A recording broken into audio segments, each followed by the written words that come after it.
Baik, selamat sore, masih bersama saya Ahmad Puri di Itwalk YouTube channel. Kali ini kami hadir di Jakarta Convention Center Iya, di ajang digital transport konferen dan eksibisi transformasi digital digital. Iya, Indonesia. iya. Baik, kalau kita bicara transformasi digital ini memang sudah menjadi satu keharusan ya. Artinya tidak hanya bagi pelaku usaha, tetapi juga institusi Pemerintahan, kepemerintahan, iya.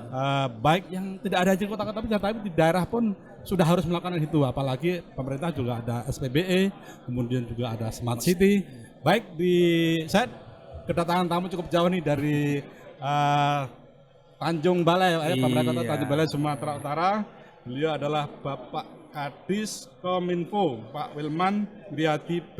Girisang. Selamat Siap, sore Pak, Pak. kabar baik Pak ya? Sore Pak Ahmad, ya. Ya, baik Pak. Saya kira ini menarik sekali kalau bicara soal transformasi digital di kalangan pemerintah, di mana Kominfo tentu akan menjadi leading sektornya. Iya. Bagaimana untuk mengakselerasi, untuk bagaimana SPBE-nya, kemudian bagaimana Smart City-nya. Mungkin bisa di-share Pak dalam kesempatan ini ke pemerintah semua. Oke, terima kasih Pak Ahmad. Selamat sore buat semuanya. Saya Walman Girsang, Kadis Kominfo Kota Tanjung Balai di Provinsi Sumatera Utara yang pada kali ini hadir di acara konferensi digital transformation ini. Jadi seperti yang disampaikan oleh Pak Ahmad tadi, memang berbicara tentang transformasi digital ini kita sudah diharapkan kepada hal tersebut. Artinya suka tidak suka, mau tidak mau, kita harus sudah masuk ke dalam hal ini. Jadi kami dari pemerintahan sesuai dengan Perpres 95 tahun 2014 tentang SPBE, ya sistem pemerintahan berbasis elektronik, bahwa dalam pelayanan publik, dalam sistem pemerintahan pelayanan kepada masyarakat, kita semua sudah mengarah ke seperti ini, digital. Makanya sudah banyak dalam sistem contoh ya seperti sistem penganggaran, mulai dari menjaring pendapat dari kelurahan ataupun desa sampai nanti kepada tingkat kota, itu kan sudah ada sistemnya, sampai nanti kepada penganggarannya, masuk kepada satuan harga, sampai kepada pencairan, dan kemudian nanti pertanggungjawaban, semua sudah dalam satu sistem. Ini adalah merupakan bagian dari digital tersebut. Jadi kita sudah memiliki aplikasi untuk anggaran tersebut. Jadi ini kita sudah laksanakan. Selain itu juga dalam pelayanan publik, misalnya untuk pelayanan kesehatan, kita juga sedang mengupayakan ini aplikasi yang mana masyarakat tidak perlu lagi antri di rumah sakit, tapi bisa masuk melalui aplikasi yang sedang kita bangun, sehingga ketika datang bisa langsung dilayani oleh Kementerian PAN dan RB. Nah, ini sudah kami yang ketiga kali ya dilakukan evaluasi, dan ya syukur SPBE-nya, Pak, ya? alhamdulillah ya SPBE-nya Skor terakhir berapa? kita skornya 28. Jadi masuk kategori apa itu? Baik. Baik. Baik ya, kemarin kita kategori baik, kita termasuk kategori baik. Yang terakhir kita itu nomor 3 di Sumatera Utara. Oke. Iya, jadi termasuk yang baik, kita dapat nilai tersebut. Dan Aplikasi apa aja Pak yang sudah ada, terutama untuk layanan-layanan para kita publik itu di iya, kita asal? jumlah aplikasi udah banyak, tapi yang saat ini yang banyak digunakan masyarakat termasuk dalam pelayanan perizinan. Itu sudah berjalan ya Pak. Kemudian itu tadi masalah untuk penganggaran tadi, mulai dari musrembang tadi yang saya sudah sebutkan tadi, sampai kepada tahap nanti sudah selesai itu penginputan masuk kepada usulan, sampai kepada pengajuan dan pencairan, dan terakhir nanti untuk pertanggungjawaban sudah masuk dalam suatu sistem. Nah, itu sudah kita laksanakan di sana Pak. Iya. Itu dibangun sendiri atau melalui Kita bangun kerjasama? sendiri. Bangun sendiri. Ya? Iya, tapi kalau dia Simda itu udah ada yang membangun dengan bekerja sama BPK PAD kita sama provinsi. Itu Simda daerah. Kalau mengenai kepegawaian, Simpek apa itu? Nah, gimana? sekarang Simpek udah ada. Nah, kami dari Kominfo sedang membangun aplikasi untuk mobile absensi. Jadi nanti ini lagi Jadi mungkin dibangun. semenjak pandemi Pak, Iya. itu karena kebutuhan untuk kerja dari mana aja sehingga perlu ada absensinya gitu. Iya, jadi sekarang pandemi sudah mulai apa ya Pak ya, udah mulai menurun. Jadi kita ke depan kembali. Kalau kemarin kan banyak WFH, tidak perlu hadir ke kantor apa. Dulu pakai fingerprint. Nah, sekarang kita mau pakai wajah. Ini sedang kita bangun. Mudah-mudahan di akhir tahun ini sudah terlaksana. untuk mobile absensi nanti. Nah, ini juga merupakan bagian yang sedang kita laksanakan. Ini semua aplikasi siapa Pak yang mengorganize? Artinya kan Kita, mungkin Kominfo. ada OPD, Ya, tetap dinas-dinas itu ada dinas. jadi siapa yang Dinas-dinas ini membuat aplikasi, tapi semua di bawah koordinasinya koordinasi di dari kita. Kominfo? Iya, jadi setiap apapun di aplikasi yang dibuatnya itu selalu koordinasi di Kominfo. Yang artinya kan masuk ke dalam websitenya kita, seperti itu Pak. Jadi kita yang mengendalikan semua. Itu Pak. Pak, bagaimana untuk pengolahan data Pak? Karena ini juga penting untuk integrasinya, kemudian bagaimana menyimpan, memanage, termasuk menjaga kerahasiaan. Karena pemerintah pusat juga sedang menyiapkan untuk satu data gitu. Iya, Bagaimana untuk memang data betul itu? Bapak bilang.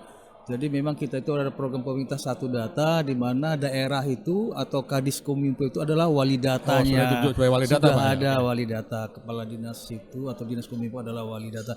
Kita sudah melaksanakan itu. Jadi penyimpanan semua ada di data center. Jadi data center juga ada staf kita yang menangani khusus itu, dan ini juga tidak sembarangan orang bisa masuk ke dalam. Jadi memang benar-benar ini diawasi dan dikendalikan oleh staf kita menangani itu. Nah, tadi Pak Ahmad cerita tentang smart city ya. Jadi syukur alhamdulillah Kota Tanjung Balai di tahun 2021 masuk ke dalam kota yang gerakan menuju smart city. Ada kita 50 kota yang ditunjuk oleh Kementerian Kominfo di tahun 2021 termasuk itu. Dari 150 berapa waktu itu dinilai akhirnya 50 yang dipilih mereka Kementerian Kominfo, dan kita sampai saat ini masih dalam bimbingan oleh Kementerian Kominfo. Ada BIMTEK-nya. Jadi pada hari Senin Selasa yang akan datang ini ada BIMTEK, karena setiap daerah yang sudah dinilai oleh Kementerian Kominfo dan masuk dalam gerakan menuju Smart City ini di BIMTEK sampai 4 kali. Jadi kita sudah 2 kali di BIMTEK. Hari tanggal 9-10 ini hari Senin Selasa minggu depan kita juga akan kedatangan dari teman-teman dari Kementerian Kominfo dan tenaga ahli yang sudah ditentukan akan melaksanakan kembali BIMTEK. Jadi apa yang menjadi harapan di kami itu bahwa Tanjung Balai benar-benar masuk dalam kota yang smart, kota yang pintar, dapat terwujud. Jadi kita implementasinya sendiri sudah mulai kapan Pak untuk smart city di kota ini sambil Tanjung berjalan semua Pak. Nah, jadi BIMTEK ini nanti kan melalui BIMTEK ini kan dari 6 pilar smart city ini kan ini yang kita jabarkan, baik smart government-nya, society-nya, ekonominya, pemerintahannya, lingkungannya, brandingnya. Artinya layanan dasar pemerintah untuk masyarakat itu semuanya untuk mempermudah layanan kepada masyarakat. Itu sedang kita lagi berjalan semuanya Pak. Iya. Pak, kalau bicara soal transformasi digital ini juga banyak aspeknya kan Pak. Mungkin software, aplikasi, kemudian juga infrastruktur. Nah, untuk bicara infrastruktur gimana Pak di kota Tanjung Balai ini, apa semua sudah tercover untuk internetnya? Karena kan ini juga bagaimana masyarakat nanti mudah mengakses kalau ada infrastruktur tersedia gitu loh. Ya, jadi untuk infrastruktur kita memang masih memakai radio di sana. Kebetulan Tanjung Balai itu kota yang landai ya Pak, tidak bergunung-gunung. Jadi kita masih memakai radio untuk jaringannya, dan kita sudah menjangkau kepada dari Kominfo sampai kepada seluruh organisasi perangkat daerah, dinas ataupun badan, termasuk rumah sakit atau sekwan, juga sampai ke kecamatan. Nah, cuma karena keterbatasan anggaran sampai kelurahan atau desa itu belum sampai. Nah, seperti itu kondisi saat ini. Berapa ini Pak kecamatan atau yang di cover? Kalau dia OPD tadi, dinas atau badan itu ada dia 24, ditambah 6 kecamatan, 30, ditambah sekretariat ada 32, 34 sama rumah sakit. Seperti itu Pak. 34 ini yang kita kita supply lah untuk internetnya. Sudah bisa terintegrasi semua? Sudah. Melalui jaringan apa Pak? Fiber atau masih pakai? Kita masih pakai radio Pak. Radio ya? tadi iya, jadi kita pakai radio. Memang ada beberapa provider menawarkan dengan segala macam lah dia akan bangun WiFi. Jadi ini masih kita evaluasi apa yang mana yang apa.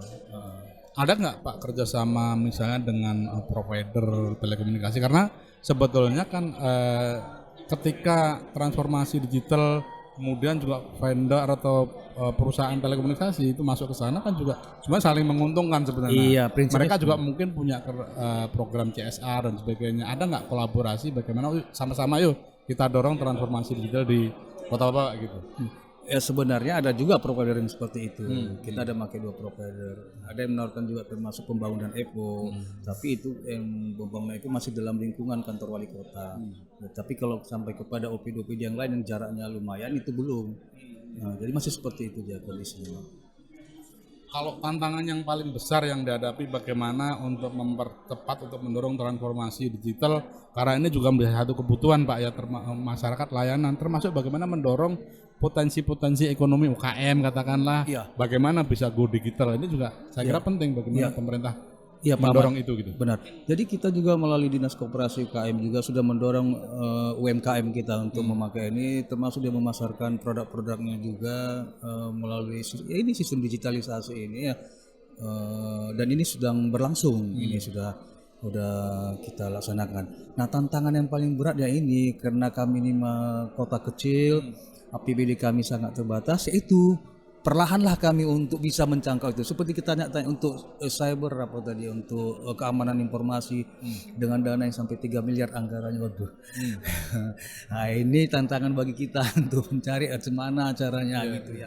Jadi itu masalahnya ke situ aja. Karena kalau berbicara tentang IT kan nggak murah, Pak. Semuanya Tapi sekarang sebetulnya ada solusi Pak, misalnya kayak platformnya cloud. Jadi artinya nggak harus memiliki sendiri, tapi sebetulnya Bapak punya kebutuhan bisa disampaikan kepada vendor, kepada operator yang memberikan layanan cloud untuk misalnya infrastruktur, termasuk security juga ya ada. itu makanya saya bilang saya juga dapat ilmu juga melalui pameran kita di sini ya Pak. Ada standnya cloud itu kita dapat informasi.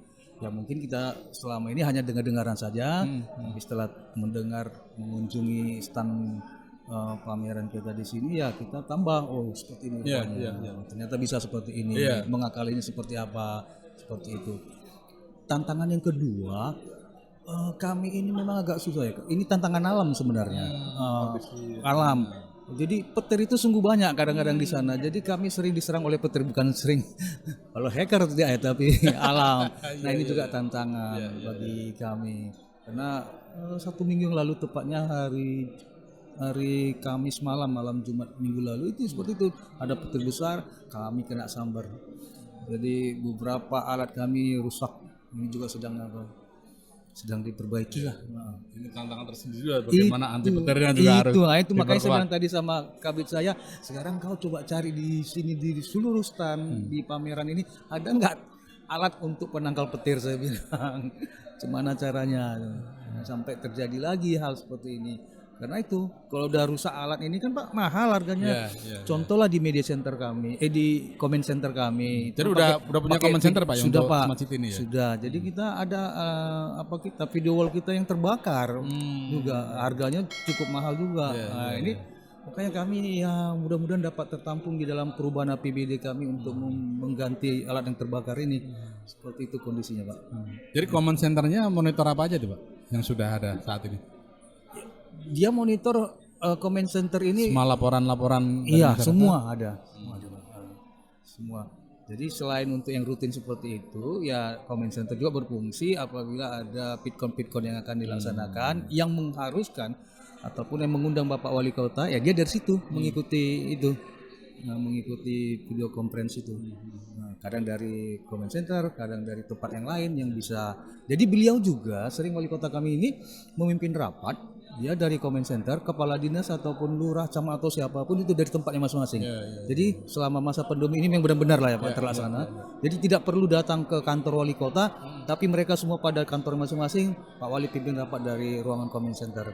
Berarti ada aplikasi-aplikasi baru yang dibangun untuk mengakomodasi di saat pandemi Pak ya. Termasuk mungkin layanan masyarakat, mungkin layanan kependudukan, surat menyurat.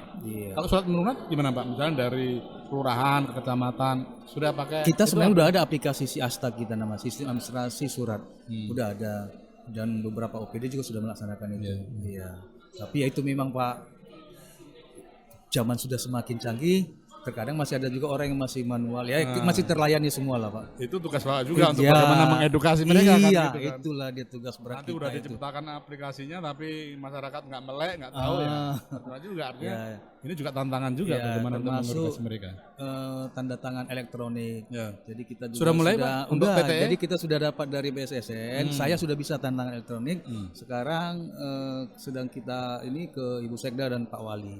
Jadi kalau saya sudah dapat ininya, tinggal Ibu Sekda lah sama Pak Wali Kota. Ini sedang kita ini. Itu yang sedang kita ini Pak dalam rangka itu smart government ini. Iya, iya. Kalau smart city-nya masih dalam tadi Pak ya proses Iya. untuk bahkan sekarang sudah BIMTEK ya. Iya, BIMTEK ketiga. Nanti setelah sesuai dengan SOP-nya di kementerian itu setelah selesai nanti BIMTEK keempat baru mereka evaluasi. Kira-kira skala prioritasnya untuk apa sih Pak?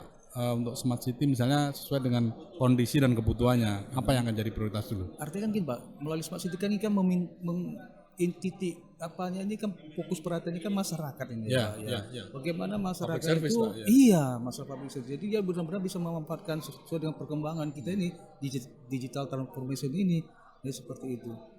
Jadi masyarakat dimudahkan dalam segala macam bentuk layanan.